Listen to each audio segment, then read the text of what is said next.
सिंध भर में corona vaccination के पहले मरहले का आगाज कर दिया गया। वजीर आला सिंध सैयद मुराद अली शाह डाउ यूनिवर्सिटी अस्पताल कोरोना वैक्सीनेशन सेंटर पहुंचे। वजीर आला सिंध के हमरा चीनी कौंसल खाने और NCOC के हुक्काम, वजीर सेहत, सेक्रेटरी सेहत समेत दीगर हुक्काम भी मौजूद थे। वफाकी वजीर असद उमर ने NCOC से वीडियो लिंक पर खिताब किया। वजीर आला सिंध सैयद मुराद अली शाह ने कहा कि पाकिस्तान को चीन ने 5 लाख डोज दिए हैं। हम चीन की हुकूमत के शुक्रगुजार हैं। सिंध हुकूमत को 38,000 डोज मिले हैं। ये डोज हम फ्रंट लाइन वर्कर्स को ही लगाएंगे। उन्होंने कहा कि सिंध में 3,20,000 हेल्थ वर्कर्स हैं। पहले मरहले में हम वैक्सीन मुहिम 3 शहरों यानी कराची, हैदराबाद और शहीद बेनजीराबाद में शुरू कर रहे हैं। मुराद अली शाह ने कहा कि सिंध हुकूमत कोरोना वैक्सीन की बराह रास्त खरीदारी की कोशिश करेगी। आज एक हिस्टोरिक डे है और मैं बहुत शुक्रगुजार हूँ अपने चाइनीज भाइयों का, जिन्होंने फिर से एक बार मुश्किल वक्त में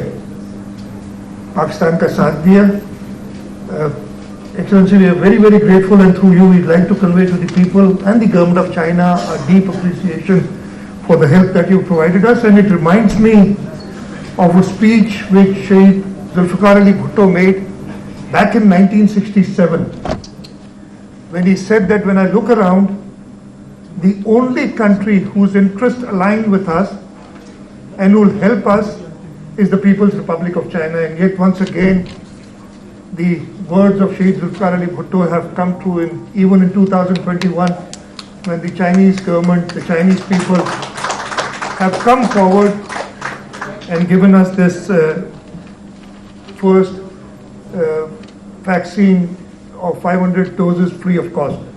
Thank you very much. दूसरी जानिब वजीर आला पंजाब सरदार उस्मान बुज़दार और गवर्नर चौधरी मोहम्मद सरवर ने भी कोरोना वैक्सीनेशन का अपने सूबे में बाकायदा इफ्तिताह किया। वजीर आला उस्मान बुज़दार, गवर्नर चौधरी मोहम्मद सरवर की मौजूदगी में फ्रंट लाइन हेल्थ वर्कर्स को कोरोना वैक्सीन लगाई गई। डॉक्टर्स को कोरोना वैक्सीन लगाने की तकरीब पंजाब हाउस इस्लामाबाद में हुई। इस मौके पर वजीर आला पंजाब ने कहा कि हुकूमत शहरियों को मुफ्त वैक्सीन लगाएगी। कोरोना वैक्सीन लगाने के लिए पंजाब में 189 मराकज कायम किए गए हैं। चीन ने मुश्किल की हर घड़ी में पाकिस्तान का साथ दिया है। उस्मान बुज़दार ने कहा कि चीन के इस तावन को हमेशा याद रखा जाएगा।